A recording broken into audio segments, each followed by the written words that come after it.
Bismillahirrahmanirrahim. Honorable Erega, the State Minister of Foreign Affairs of Ethiopia, Honorable Ministers who are accompanying the Foreign Minister, Mr. Ahsan Zafar Bakhtabari and Mr. Zafar Bakhtabari, Honorable Ambassadors of both countries respectively, members of the business community,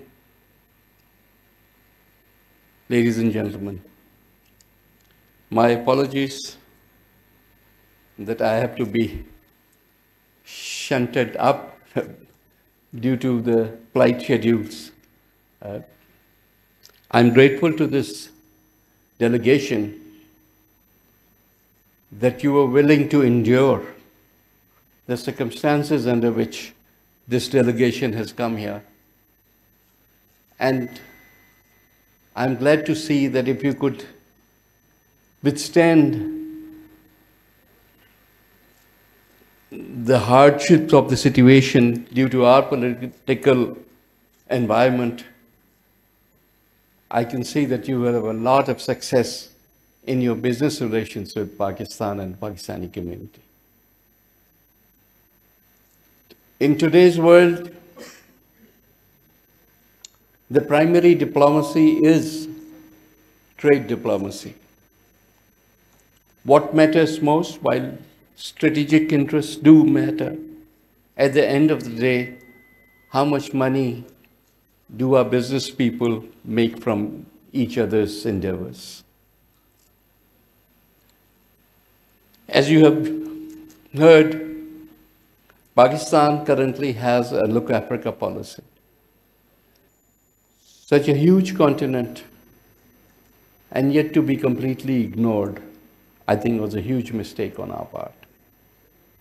But I'm glad to see that we have rectified that mistake, that we are taking Africa for what it is. We are taking Africa for the huge continent,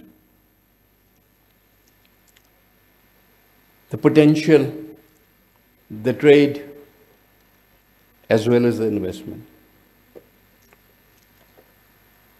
While we were doing our rounds under this policy, we have already covered West Africa, East Africa, and South Africa, but our next target is to come to North Africa. We are working out the details as to where exactly we will be going, but I hope to see all of you in our next endeavor into Africa.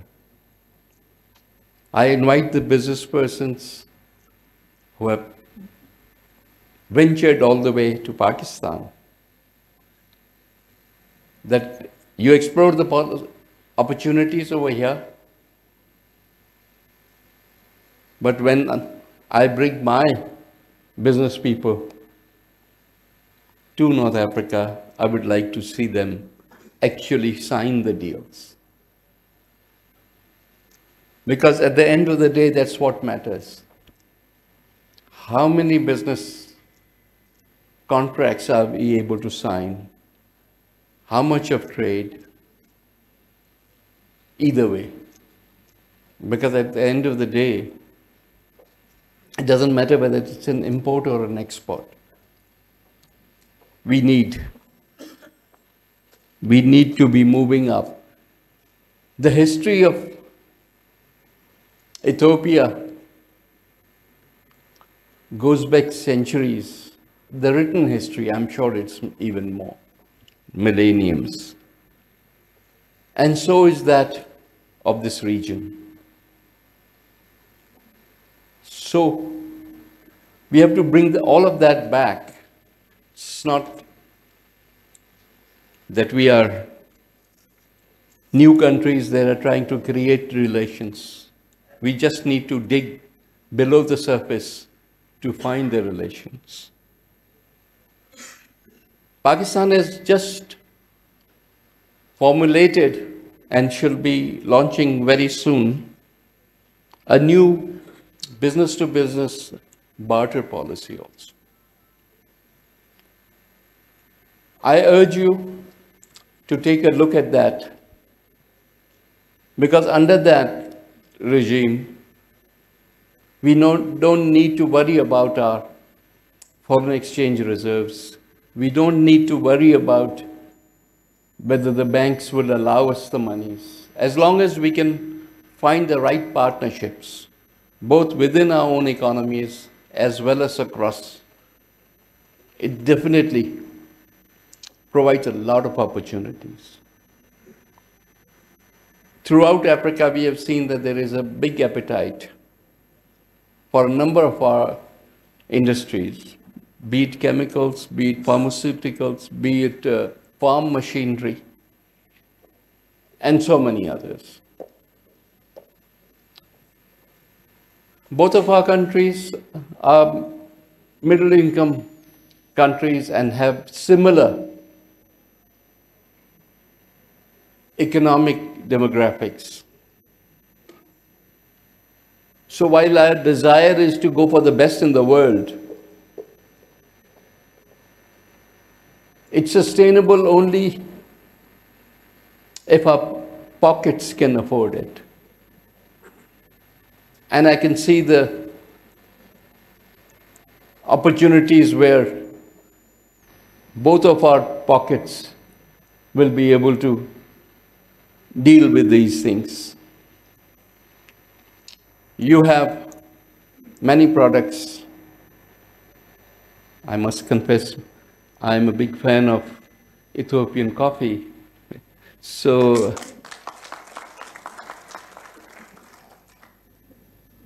you have some of the best in the world. But these things are not known. In Pakistan, somebody mentioned we have the best mangoes in the world. I'm sure that's not known in your country. So it's this information, exchange of information, which chambers like the Islamabad chamber can provide to each other. We can utilize the relations that are created in such visits, because knowledge is power. Once you get to know what is on the other side, it's only a matter of time when somebody or the other will take advantage of that. I think I must congratulate all those who were responsible for bringing back Ethiopian Airlines to Pakistan. Because connectivity is always the first step towards putting together the deals. When you can't reach another country or can't reach another country easily, it's very difficult for business people to be able to do business. Yes, the world has become smaller. A lot of things are done remotely through internet. However, at the end of the day, you need that face-to-face meetings, and until or unless that is not done in an easy manner, people will shy away and move to other more traditional markets. Here I must put in an additional request to our dynamic ambassadors at both ends. There are a lot of times you may have connectivity and you may have the opportunity, but if visas are not provided to our business people, nothing will happen. So that responsibility again shifts to our ambassadors to be able to provide that opportunity. Gone are the days when the policies have shifted from strategic diplomacy to trade diplomacy. Then our ease of doing business can only come into play if you make it easy for people to exchange visits, visit each other. Of course, there's always that added incentive of tourism from which we can all benefit. But it is almost a make or break for business people. So I welcome the delegation. I hope that you get an opportunity to meet the counterparts. And while this might just be an exploratory visit, even in exploration, sometimes we hit gold mines. So I wish you the best of luck in this journey that you have undertaken. And I hope this will be the first in a whole series of hundreds of journeys that we will take between our two countries, inshallah. Thank you very much, Excellency, and thank you for your support.